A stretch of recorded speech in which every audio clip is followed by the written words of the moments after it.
ठीक है, मैं वापस से रिपीट कर दे रहा हूँ। आवाज आ रही है तुम लोग को? पहले पाइप में मैं देख रहा हूँ, पहले पाइप में एक आधी वेव का भी आधा हिस्सा, आधे से भी आधे हिस्से की वेवलेंथ होगी λ/4। क्या रहेगी? λ/4। क्लियर? अब उस यानी लेंथ दे दी है λ/4, तो लैम्बडा क्या होगा? 4 को उस तरफ तो lambda is equal to 4L होगा, बरोबर। इसके बाद मेरे पास फॉर्मूला भी है, V is equal to N lambda, बरोबर। तो N क्या हो जाएगा? देयरफॉर N हो जाएगा V अपॉन लैम्बडा। अब मेरे पास लैम्बडा की वैल्यू है तो वो पुट कर दो, कितनी है लैम्बडा की वैल्यू? 4L। तो मैंने वही किया, यहाँ पे लैम्बडा की वैल्यू पुट की, तो ये हो जाएगा N is equal to V upon 4। ये फर्स्ट मोड ऑफ वाइब्रेशन है, इसको लोएस्ट फ्रिक्वेंसी या फंडामेंटल फ्रिक्वेंसी ऑफ वाइब्रेशन भी बोलते हैं, समझ के? इसको फर्स्ट हार्मोनिक भी बोल सकते हैं। नहीं, फर्स्ट हार्मोनिक के लिए आधी वेव तो कम से कम चाहिए, नहीं नहीं बोलेंगे। समझा? किसी को डाउट है यहाँ पे? साइमा, कुलसुम, फरहान, क्लियर है? आवाज आ रही है हाँ मेरी? सर। हाँ हाँ सर। तो जरा रिप्लाई देते रहो, मेरे को अच्छा लगता है, वरना मेरे को ऐसा लगता है मैं अपने से ही बात करूँ, ठीक है?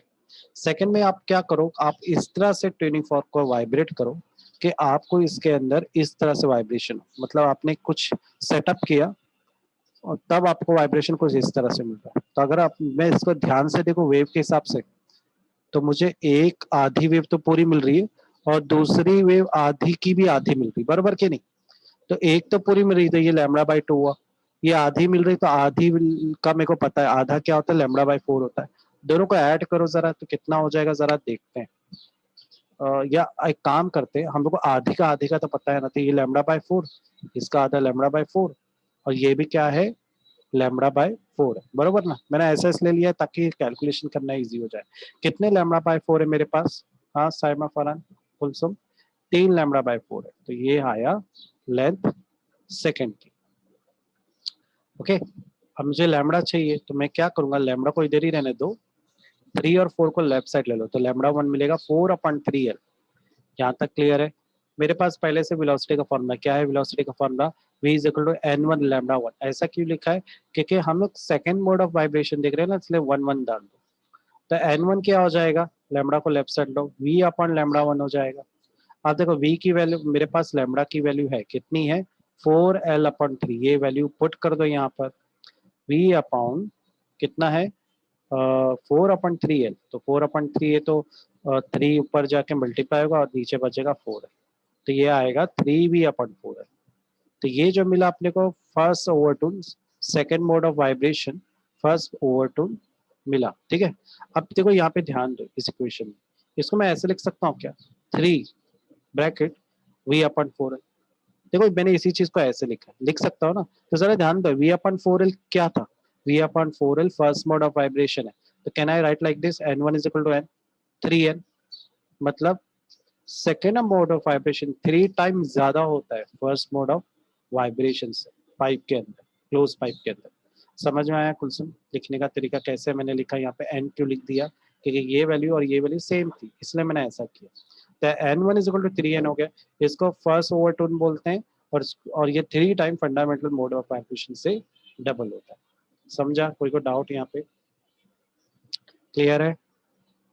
आगे बढ़े नेक्स्ट। अब नेक्स्ट में आपको पाइप दे हाँ दिया, आपको सर। सिर्फ इसमें, आपको इसमें ना पाइप याद करना पड़ेगा, क्योंकि आपके ये वेव फिक्स दे दी गई है।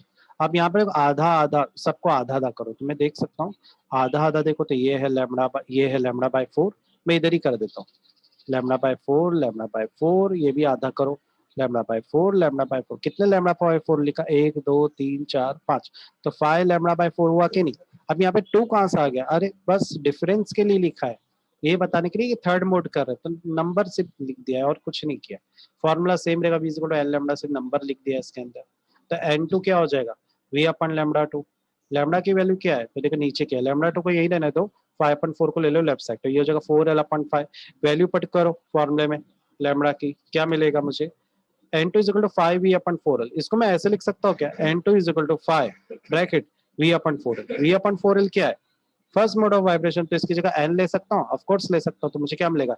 n2 is equal to 5n। इसका मतलब second mode of vibration is 5 time is greater than the first mode of vibration, that means fundamental frequency of vibration. इसको सेकंड ओवरटोन भी बोलते हैं। समझ में आया? किसी को कोई डाउट है? साइमा, कुलसुम, फरहान, एकदम क्लियर, सिंपल है, हाँ सर। इजी, हाँ सर। समझा ना? अभी मैं इतना क्यों बोल रहा ना, रीजन बताता हूँ। नीचे वाला ना अभी तुम लोग को होमवर्क देने वाला, ओपन पाइप में जरा देखो चीज वही है सिर्फ। अच्छा एक और चीज आपको डायग्राम याद करनी पड़ेगी क्योंकि ये दे दिया गया है आपको, इसके बेस पे आपको सिर्फ क्या करना है, इसके बेस पे आपको सिर्फ कैलकुलेशन का देखो सेम है। मैं एक का समझाता हूँ, बाकी तुम लोग खुद समझ जाओगे, मेरे को बोलना ही नहीं पड़ेगा। ओपन पाइप में फर्क क्या है, दोनों साइड से ओपन है, तो आपको पता है आधे से भी आधी वेव क्या होती है, λ/4। ये भी क्या है, λ/4। दोनों को ऐड करेंगे तो कितना हो जाएगा, 2 λ/4। 2 1 टू 2 2 4 कितना हो गया, λ/2।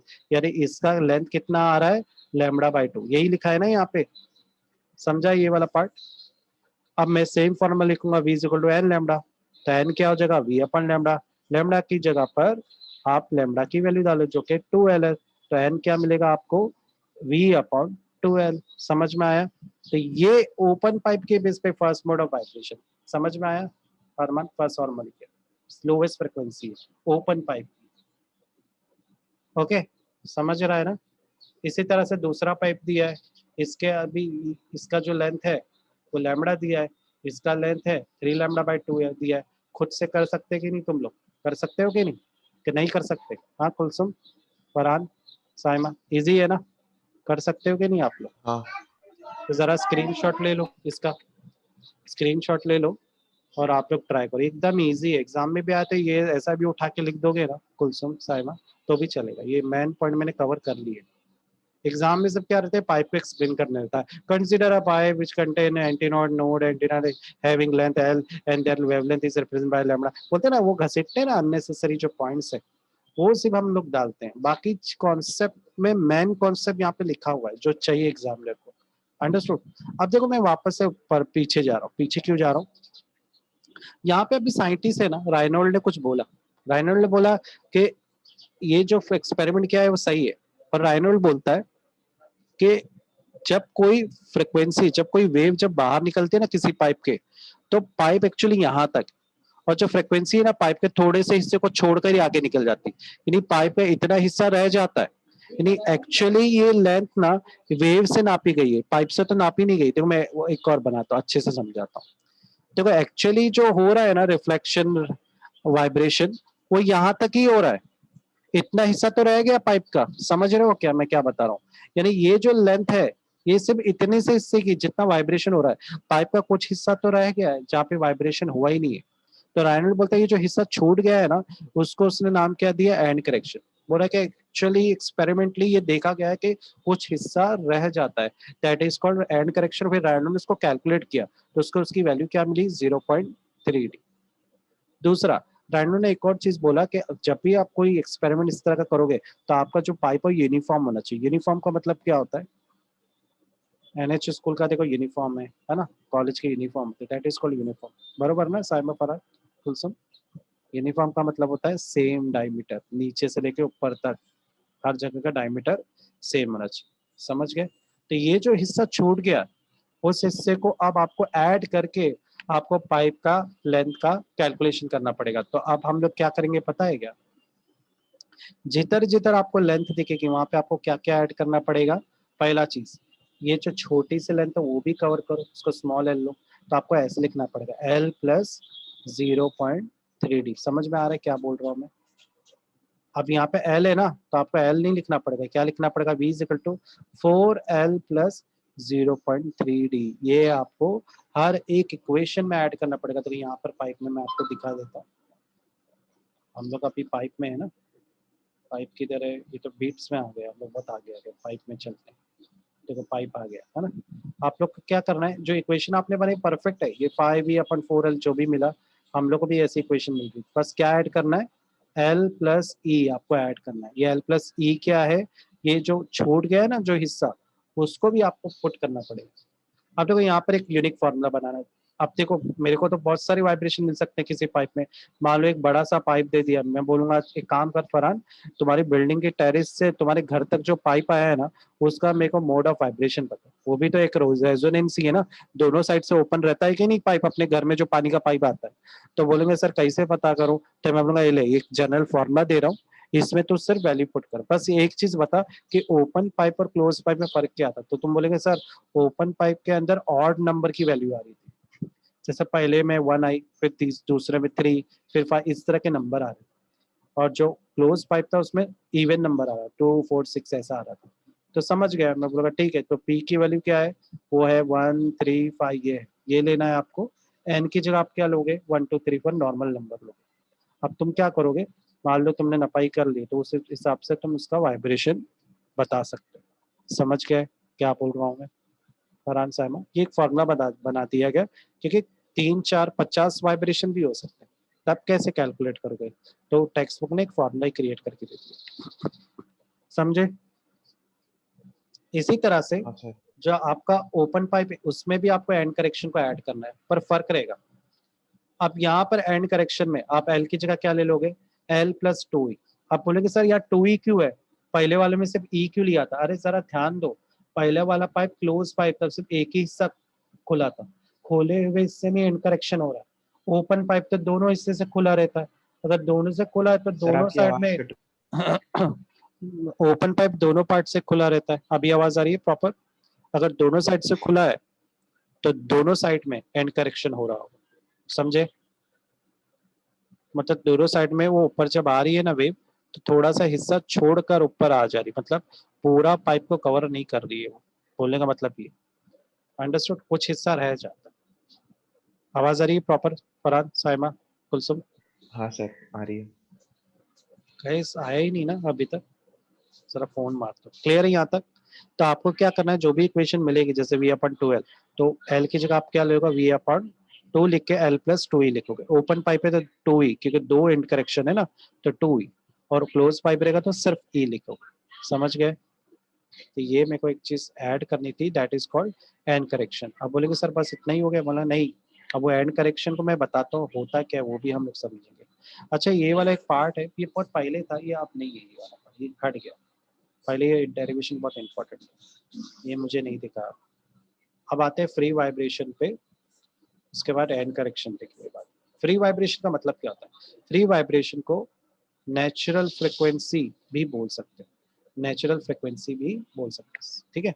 फ्री वाइब्रेशन का मतलब, तो एक काम करते हैं, अपन क्या करेंगे, साइमा आवाज आ रही है कुलसुम साइमा? तो साइमा ना झूले पे बैठ गई, ठीक है, ये साइमा मान लो, और कुलसुम यहाँ से खड़े होकर उसने क्या की, साइमा को झुलाई। अब झुलाने के बाद कुलसुम ने एक ही बार उसको धक्का मारी, ठीक है, समझ रहा है ना? उसके बाद साइमा फ्रीली मोशन कर रही है। अब उसको मोशन करने मतलब कुलसुम को धक्का मारने की जरूरत नहीं।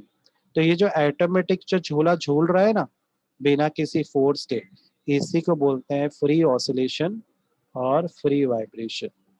इसको नेचुरल फ्रिक्वेंसी ऑफ वाइब्रेशन भी बोलते हैं। समझ में आया? कोई को डाउट है यहाँ पे? मेरी आवाज आ रही है सभी को क्लियर? फरहान कुलसुम साइमा हाँ सर आ रही है। समझ में आ रहा है ना? तो फ्री वाइब्रेशन क्या होता है? देखो फ्री वाइब्रेशन के लिए भी स्टार्टिंग में थोड़ा सा फोर्स देना पड़ता है। एक और एग्जांपल, घड़ी में या पेंडुलम की एक अच्छी एग्जांपल है, किसी पेंडुलम को आप पुश करो और छोड़ दो, फिर पेंडुलम अपने आप ऐसा मोशन करता रहेगा, है ना, कंटिन्यू। ये अपने आप जो मोशन कर रहा है बिना किसी फोर्स के, इसको ही तो बोलते हैं फ्री वाइब्रेशन और फ्री ऑसिलेशन और नेचुरल फ्रिक्वेंसी बोलते हैं। और एग्जांपल देता हूँ, मान लो एक गिटार, आपको तो पता होगा गिटार के फीचर। गिटार में एक तार को प्लग करो तो म्यूजिक बजेगी टंग, आप अपने तार छोड़ भी रहे तो भी म्यूजिक बज रही है कुछ देर तक। ये जो कुछ देर तक बज रही है ना ऑटोमेटिकली, आपने तो एक ही बार प्लग किया ना, that is called free vibration और नेचुरल फ्रिक्वेंसी। करेक्ट? समझ में आ रहा है? कोई डाउट? क्लियर है? फ्री हाँ वाइब्रेशन। सर। एक और एग्जांपल देता हूँ, अरमान नहीं तो मान लो अरमान यहाँ पे खड़ा है, ठीक है, सीढ़ी के पास, और पीछे से फरहान ने धक्का मार दिया, ठीक है, तो तुमने एक ही बार धक्का मारा, पर वो लुढ़कते लुढ़कते नीचे जा रहा है सीढ़ी के, that is called freely motion, free vibration. एक अच्छी, मैं ऐसी बता रहा था, एग्जांपल बता रहा था, आदमी अपने आप जो गिर रहा है that is called free vibration. वहां तो आपने कुछ भी नहीं किया ना, फिर भी वो गिरते ही जा रहा है, गिरते ही जा रहा है। तो ये आप आपकी मेहनत नहीं, आपने एक ही बार मेहनत की। अब देखते हैं फोर्स वाइब्रेशन का मतलब। फोर्स वाइब्रेशन का मतलब क्या है? मान लो एक बॉडी है जिसको मोशन करने के लिए आपको कंटिन्यूअसली फोर्स लगानी पड़ रही है, that is called force vibration. समझ में आया? अगर आप कंटिन्यू फोर्स नहीं देंगे तो वो नहीं मोशन करेगी, यानी इसमें फ्री वाइब्रेशन नहीं है। एक एग्जांपल लेते हैं कार का। अब अगर आपको कार को तेजी से चलाने, देखो मैं मेरे वर्ड पे ध्यान दो, मुझे कार को ना बार बार इसकी स्पीड बढ़ानी है, अभी 20 है ना, फिर 40 करनी, 40 के बाद 60 करनी, मतलब कंटिन्यू स्पीड बढ़ानी है। तो कंटिन्यू स्पीड बढ़ाने के लिए क्या करना पड़ेगा, मेरे को इंजन से फोर्स लगाना पड़ेगा कि नहीं साइमा कुलसुम? मतलब जितना मैं फोर्स लगाऊं उतनी गाड़ी अपनी स्पीड बढ़ाते रहेगी। तो किसी चीज को मोशन में रखने के लिए या बढ़ाने के लिए फोर्स कंटिन्यू देना पड़ता है, that is called force vibration. समझ गए? एग्जाम्पल अभी कार की मैंने दे दिया, है ना। पर बोलते कि कोई भी चीज जो होती है ना, जैसे फॉर एग्जाम्पल पेंडुलम ही ले लो, कोई भी फ्री वाइब्रेशन करने के लिए आपको शुरुआत में फोर्स वाइब्रेशन देना ही पड़ता है। एक और एग्जांपल लेते हैं फोर्स वाइब्रेशन की। मोबाइल फोन, आपका मोबाइल फोन कब तक वाइब्रेट करते रहेगा? जब तक वो मोबाइल का कोई रिंग बजती है तो अपना मोबाइल वाइब्रेट करता है कि नहीं? कब तक वाइब्रेट करते रहेगा? जब तक उसको फोर्स मिलते रहेगा मोबाइल के अंदर से, है ना। जैसे ही फोन बंद, फोर्स बंद, वाइब्रेशन बंद। तो वाइब्रेशन कब तक होता रहेगा? जब तक फोर्स मिलते रहेगा। जैसे फोर्स बंद, वाइब्रेशन बंद, है ना। यानी यहाँ पर ये फ्री वाइब्रेशन नहीं कर रहा है, इसको वाइब्रेशन करने के लिए कंटिन्यूअसली फोर्स देनी पड़ती है। करेक्ट? नहीं, ये जो फोर्स वाइब्रेशन होता है वो फ्री वाइब्रेशन नहीं होता है, ना ही नेचुरल फ्रिक्वेंसी वाइब्रेशन होता है। क्लियर? समझ में आ रहा है? कोई डाउट है यहाँ पे? फरहान, साइमा, कुलसुम, क्लियर है? Any doubt? सर। पक्का? सर। ध्यान हाँ से समझो, क्योंकि बच्चे बहुत कंफ्यूज होते हैं इसके अंदर। अच्छा देखो, एक कंपैरिजन भी दिया है, ये इतना डिटेल तो तुम्हारी बुक में नहीं है। अच्छा, वाइब्रेशन की जगह पर अगर मैं ऑसिलेशन लिखता हूँ तो इससे कोई फर्क नहीं पड़ता। अब मैं ऐसा क्यों बोल रहा हूँ कि ऑसिलेशन में है, इसके बारे में ज्यादा है, इस चैप्टर में नहीं है, पर जरूरी है समझना। पहला तो डेफिनेशन ही फोर्स और फ्री वाइब्रेशन। सेकंड पॉइंट क्या बोल रहा है कि free vibration is depend upon the nature of body, कि ये कितना वाइब्रेट करेगा वो निर्भर करता है कि बॉडी की फ्रिक्वेंसी कितनी है, ठीक है, कितना वाइब्रेशन ले सकती है। Force vibration depend on the applied force, force vibration force पे निर्भर करता है। जब मोबाइल को आप कितना वाइब्रेट कर रहे हो, जितना फोर्स दोगे उतना वाइब्रेट होगा, बरोबर। पर ये फ्री वाइब्रेशन के लिए आपके पास जो बॉडी है वो कितना वाइब्रेट कर सकती है, उसकी फ्रिक्वेंसी कितनी है, उस पर भी वो निर्भर करता है। Third point, it can take place at fix frequency which is called natural frequency. बोलते फ्री वाइब्रेशन तभी होगा जब आपकी फ्रिक्वेंसी नेचुरल फ्रिक्वेंसी के बराबर हो जाए। नेचुरल फ्रिक्वेंसी का मतलब क्या है कि एक मान लो एक एग्जांपल देता हूँ, मान लो आपके पास एक तार है या धागा है, इस धागे को मूव करने के लिए जो वाइब्रेशन या फ्रिक्वेंसी चाहिए रहती, अगर आपने उसको उतनी फ्रिक्वेंसी दे दी है तब बोलेंगे कि वो फ्रिक्वेंसी बराबर किसके हो गई? नेचुरल फ्रिक्वेंसी के बराबर हो गई। अंडरस्टूड? ठीक है, एक और एग्जांपल देता हूँ। मान लो एक ब्रिज है, एक ब्रिज को तोड़ने के लिए कितना वाइब्रेशन लगेगा? बताओ सायमा, कुलसुम, फरहान। एक हद तक तो लगेगा ना, कि इतनी जोर से अगर मैं हिलाऊं इस ब्रिज को तो ये तोड़ के गिर जाएगा, बरोबर ना। तो वो लिमिट जिसमें मैं उस ब्रिज को हिला के गिरा दूं, वो लिमिट को ही नेचुरल फ्रिक्वेंसी बोलते हैं। समझ में आया? तो जब मुझको याद है एग्जाम्पल, जो सोल्जर मार्चिंग करते हैं तो ब्रिज पे मार्चिंग क्यों नहीं करते? क्योंकि वो लोग डरते हैं कभी हमारा जो मार्चिंग का वाइब्रेशन है, अगर वो ब्रिज के वाइब्रेशन जितना ब्रिज को गिरने के लिए चाहिए, जिसको नेचुरल फ्रिक्वेंसी बोलते हैं, उसके बराबर हो गया तो ब्रिज गिर जाएगा। समझ गए? यानी अगर मैं अपने फोर्स फ्रिक्वेंसी को नेचुरल फ्रिक्वेंसी के बराबर कर दूं तब फ्री वाइब्रेशन होगा, मतलब ब्रिज ऑटोमेटिक वाइब्रेट करके टूट फूट के गिर जाएगा। समझ गए कि नहीं समझे? समझा सर, ज्यादा वाइब्रेशन रहेगा तो सर टूट जाएगा हाँ, ना पर कितना? उस ब्रिज को गिराने के लिए जितना ब्रिज को चाहिए, गिराने से तो जितना। हाँ ब्रिज को गिराने के लिए जितना वाइब्रेशन चाहिए, that is called natural frequency of vibration. और तभी रेजोनेंस इफेक्ट अकर होता है। रेजोनेंस कब अकर होता है? जब आपका फोर्स की फ्रिक्वेंसी यानी फोर्स का वाइब्रेशन या फोर्स की फ्रिक्वेंसी बराबर हो जाए नेचुरल फ्रिक्वेंसी के। एग्जाम्पल लेते हैं, मानो आप बिल्डिंग में, अब एक बिल्डिंग को वाइब्रेट करने के लिए कितनी एनर्जी चाहिए? बहुत ज्यादा चाहिए। अगर हर एक घर में सारे बच्चे पेरेंट्स सब जम मारे तो शायद हो सकता है कि आपकी बिल्डिंग हिल जाए, क्रैकिंग आ जाए, है ना। अगर क्रैकिंग आ रही है यानी आप उस बिल्डिंग के उतने वाइब्रेशन के नजदीक पहुंच गए जितने में वो ढह सकती है, बरोबर। तो आपने अगर उस वाइब्रेशन तक पहुंच गए तब रेजोनेंस इफेक्ट होगा और वो चीज वाइब्रेट होके डिस्ट्रॉय हो सकती है। समझ गए? तो बिल्डिंग को भी गिराना है तो आप समझ गए ना कितना वाइब्रेशन देना पड़ेगा, जितना उस बिल्डिंग को चाहिए। Understood. Third point, force vibration take place in any frequency, कोई भी फ्रीक्वेंसी में फोर्स वाइब्रेशन हो सकता है, ठीक है। फोर्थ पॉइंट, फ्री वाइब्रेशन में जो एम्पलीट्यूड है वो डिपेंड करता है extent to which the body is displaced from equilibrium position. मतलब क्या है, मैंने एग्जांपल दे दिया, साइमन को झूले में बैठा दिया, साइमन झूले पे कहाँ पे बैठी, मेन पोजीशन से ना, वो डायरेक्ट तो हाई पोजीशन से नहीं बैठेगी, मेन पोजीशन से बैठी और कुलसुम ने पीछे से धक्का मारा, फिर वो ऐसे ऐसे झूला झूलने लगी, बरोबर। तो कितनी तेजी से वो झूला झूलेगी वो डिपेंड कर रहा है कितनी जोर से कुलसुम ने झूले पे धक्का मारा है, बरोबर। जितना ज्यादा दो ऊपर जाएगा झूला उतना ज्यादा एम्पलीट्यूड होगा, समझ गए।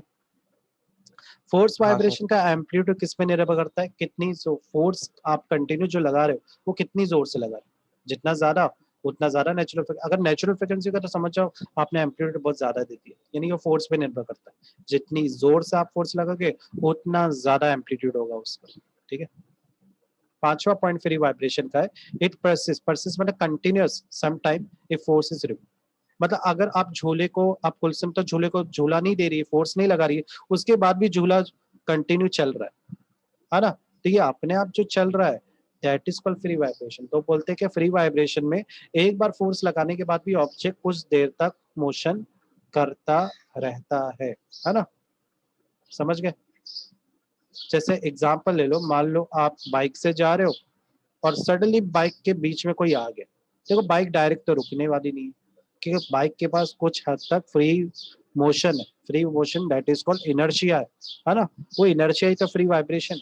एक बॉडी मूव कर रही है तो मूव करना चाहती है, और एक बॉडी रुकी है तो वो रुका रहना चाहती है, अनटिल एक्सटर्नल फोर्स नहीं लगती तब तक, है ना। फोर्स वाइब्रेशन में क्या होता है, देखो मोबाइल वाइब्रेट कर रहा है, और जैसे ही मोबाइल रिंग खत्म वाइब्रेशन खत्म, यानी जब तक फोर्स लग रहा है जब तक आपका ऑब्जेक्ट मूव कर रहा है, वाइब्रेट कर रहा है। इसमें एग्जांपल पेंडुलम आ जाएगी, और इसमें एग्जांपल वाइब्रेशन ऑफ स्ट्रिंग और ट्यूनिंग फॉर्क आएगी। मैं तो इसमें एक और एग्जांपल दे सकता हूँ, चिड़िया के जो पंछी होते हैं, इनके जो पर होते हैं वो भी तो ऑसिलेट करते हैं, वाइब्रेशन करते हैं अप डाउन, जिससे आवाज आती है फड़फड़ाने के, है ना। जब कबूतर बैठते हैं या पर हिलाते कैसे आवाज आती है, फुक फुक फुक फुक फुक, है ना। इसका मतलब है कि इनके पर भी टू एंड फ्रो मोशन करके वाइब्रेशन कर रहा है, पर ये कब तक इनके पर वाइब्रेशन कर देंगे, जब तक ये लोग फोर्स लगाते रहेंगे। एक बार फोर्स नहीं लगाया तो नीचे गिर जाएंगे, बरोबर कि नहीं। समझ में आया, दोनों का कंपैरिजन एकदम डीपली समझ में आया, रेजोनेंस क्या होता है वो भी समझ में आया तुम लोग को। ये सब बेसिक वर्ड्स पता होने चाहिए, बहुत डरावने वर्ड होते हैं अगर नहीं समझ में आते। अब हम लोग देखते हैं एंड करेक्शन। एंड करेक्शन को किससे रिप्रेजेंट करते हैं, ई से। अरे ऑलरेडी तो सर आपने बताया, अरे इस यहाँ पे थोड़ा और डिटेल में देख लेते हैं, ठीक है। तो वाइब्रेटिंग पाइप, अब ये पाइप से समझाएगा इसको। तो एक पाइप है ना, उसके अंदर जरा ध्यान दो, देखो ग्रीन कलर कहाँ तक जा रहा है, ऊपर तक जा रहा है, बरोबर। तो एक ओपन बाउंड्री हो या बाउंड्री क्लोज इन वाला पाइप हो, कोई भी पाइप हो, वो छोटा सा हिस्सा ना रह जाता है, हर एक पाइप में ना एक छोटा सा हिस्सा रह जाता है, ठीक है। वो जो छोटा सा हिस्सा रह जाता है ना, मतलब आपका जो वाइब्रेशन हो रहा है ना वो अबाउ चला जाता है, मतलब कुछ पाइप के हिस्से को छोड़ देता है। जैसे मान लो ये आपका पाइप है, ये वाइब्रेशन हो, वाइब्रेशन कुछ इस तरह से हो, ये जो छोटा सा हिस्सा रह गया ना वाइब्रेशन में, ये हिस्से को भी तो हमें कैलकुलेट करना पड़ेगा, क्योंकि वो भी तो लेंथ का हिस्सा है ना पाइप के। तो वो जो डिस्टेंस जो ओपन इन और एंटीनोड के बीच में, ओपन इन कहाँ पे होता है, एंटीनोड वाला हिस्सा होता है, वो जो बच जाता है ना, that part is called and correction, समझ गए। तो एक सर्टेन डिस्टेंस रह जाता है, दैट इज कॉल्ड। तो अगर ओपन पाइप है, सॉरी अगर क्लोज पाइप है तो हम लेंथ का फॉर्मूला लेंगे एल प्लस ई, और अगर क्लोज ओपन पाइप है, सर क्लोज पाइप के लिए ओपन पाइप है तो हम लोग लेंगे एल इज इक्वल टू 2 ई। यहाँ पे तो डायरेक्ट इसी को कंटिन्यू किया है, मैं यहाँ पे ये जो लिखा हुआ इक्वेशन है क्लोज पाइप की, ओपन पाइप की भी लिख देता हम लोग, क्या रहेगी एल प्लस 2 ई, क्यों दोनों साइड से ओपन है तो दो एंड करेक्शन आएंगे। और ई की वैल्यू क्या है, क्या बताया था साइंटिस्ट ने, ई की वैल्यू 0.3, समझ गए। कोई डाउट, ये तो ऑलरेडी कर चुके हैं हम लोग, है ना। चलो कुछ तो लिमिटेशन है, क्या लिमिटेशन है, पहला inner diameter of tip should be uniform. अगर आपको एंड करेक्शन देखना है तो आपके पास जो भी पाइप है वो सेम शेप और साइज का नीचे तक होना चाहिए। जैसे एग्जांपल लेते हैं, कुआं पता है कि नहीं, गांव में कुएं होते हैं, वॉल होते हैं कुएं, जो लोग गांव गए वो पता होगा। वो कुएं के डिजाइन देखा है, ऊपर से लेके नीचे तक वो लोग शेप एक जैसा ही देते हैं। आप बोलेंगे सर ऐसा क्यों करते हैं? अरे रीजन है उसका। ऐसे करने में अगर तुम आप आवाज भी दोगे ना तो आवाज ऐसे जाके रिटर्न बैक आती है उसके अंदर, अगर पर्टिकुलर फ्रिक्वेंसी देते हो। तो यहाँ पे बोल रहा है कि अगर एंड करे तो इसमें एंड करेक्शन इशू होता है कुएं के अंदर, ठीक है। तो बोला अगर ऐसा नहीं है तो एंड करेक्शन वर्क नहीं करेगा। सेकंड कंडीशन, मान लो आपका जो पाइप है ऐसा टेढ़ा है, घर में हम ग्लास कैसा यूज करते हैं ऐसा, तो अगर ग्लास को मैं पाइप मान लूँ तो देखा जाए तो इसके अंदर एंड कनेक्शन प्रोसेस नहीं होगा, आवाज टूट जाएगी, सही से नहीं आ पाएगी, कि शेप सेम नहीं है ना, डायमीटर चेंज हो रहा है, बराबर के नहीं। Effective flow of air outside a tube is neglected. अगर हम लोग एक पाइप में जब ट्यूनिंग फॉर्क लगाते हैं तो बहुत सारे वाइब्रेशन होते हैं, कुछ वाइब्रेशन ब्रेक भी हो जाते हैं हवा की वजह से, कुछ ही वाइब्रेशन ऐसे नीचे ही आते हैं। तो आपको जो ट्यूनिंग फॉर्क है ना मस्त बहुत प्रॉपरली आपको नीचे रखना बहुत जरूरी है। अगर आपने परफेक्ट प्लेस नहीं किया है तो बहुत सारी जो है ना effective flow of air outside tube वो निगलेक्ट करना बहुत जरूरी है। अगर उसको कंसिडर करेंगे ना तो अपने को कुछ और ही वाइब्रेशन मिल जाएगा, जो कि पॉसिबल नहीं, क्योंकि हम जो एक्सपेरिमेंट कर रहे हैं वो एयर में ही कर रहे हैं। Effect of temperature outside the tube is neglected. बाहर जो टेम्परेचर उसको इग्नोर करना पड़ेगा, क्योंकि अलग अलग टेम्परेचर के बेस पर भी हमारी वे में, हमारे एयर की वे में बदलाव आता है। सबसे ज्यादा तेज आवाज किस में जाती है, कोल्ड एयर में या हॉट एयर में? जाहिर बात है कोल्ड एयर में, क्योंकि उसमें ह्यूमिडिटी रहती है। हॉट एयर में ह्यूमिडिटी नहीं होती तो आवाज का ट्रैवलिंग स्लो हो जाता है, करेक्ट। नेक्स्ट आते हैं फोर्थ पॉइंट में, tip of vibrating tuning fork must be held horizontally. बोल रहा है कि जो आप ट्यूनिंग फॉर्क रख रहे हो ना उसको बहुत प्रॉपर रखना और बहुत करीब रखना पाइप के, तो ही आपको रेजोनेटिंग इफेक्ट दिखाई देगा, रिफ्लेक्शन होगा साउंड का। अगर प्रॉपर नहीं रखा है, गलत सलट रखा है पाइप पे, तो आपको नहीं सही से वाइब्रेशन मिलेगा, एंड करेक्शन हैपन नहीं होगा प्रॉपर। समझ में आया? देखो वापस से मैंने फोर्स वाइब्रेशन को समझाया और रेजोनेंस लिखा है, जिसके बारे में हम लोग ऑलरेडी समझ चुके हैं, तो और डिटेल में जाने की जरूरत नहीं। यहाँ पे बहुत डिटेल में लिखा हुआ है जो कि आपकी टेक्स्ट बुक में नहीं है, ठीक है। ये कुछ एप्लीकेशन लिखी हुई है स्ट्रेटोस्फीयर, ये भी हम लोग नहीं देखेंगे। तो ये तुम लोग को समझ में आया? आज पाइप पढ़े, फोर्स वाइब्रेशन पढ़े, है ना। तो यहाँ पर अपना सुपरपोजिशन वेव का स्टेशनरी वेव वाला पार्ट खत्म हो गया। अब इसके अंदर ही एक और पार्ट है, दो पार्ट में ये चैप्टर डिवाइड किया गया एक्चुअली। एक है इसका वेव मोशन वाला पार्ट और एक है स्टेशनरी वाला पार्ट। तो मैंने तुम लोग का आज जो पढ़ाया है ना, ये मैंने पढ़ा दिया स्टेशनरी वाला पार्ट। अब इसमें जो पार्ट बाकी है that is your wave motion वाला पार्ट, उसको भी मैंने एक बार दिखाया था तुम लोग को। ये देखो ये वाला पार्ट, इसमें हम लोगों ने प्रिंसिपल ऑफ सुपरपोजिशन वेव कर ली है। इसमें दो तरह की वेव बन सकती है, एक कंस्ट्रक्टिव और एक डिस्ट्रक्टिव, करेक्ट। फिर उसका इक्वेशन भी देखा था, नहीं इक्वेशन नहीं देखा है। तो बीट्स, बीट्स भी अभी हम लोग को देखना है। बीट्स क्या होती है, सुना है ना, ये वर्ड बहुत कॉमन है।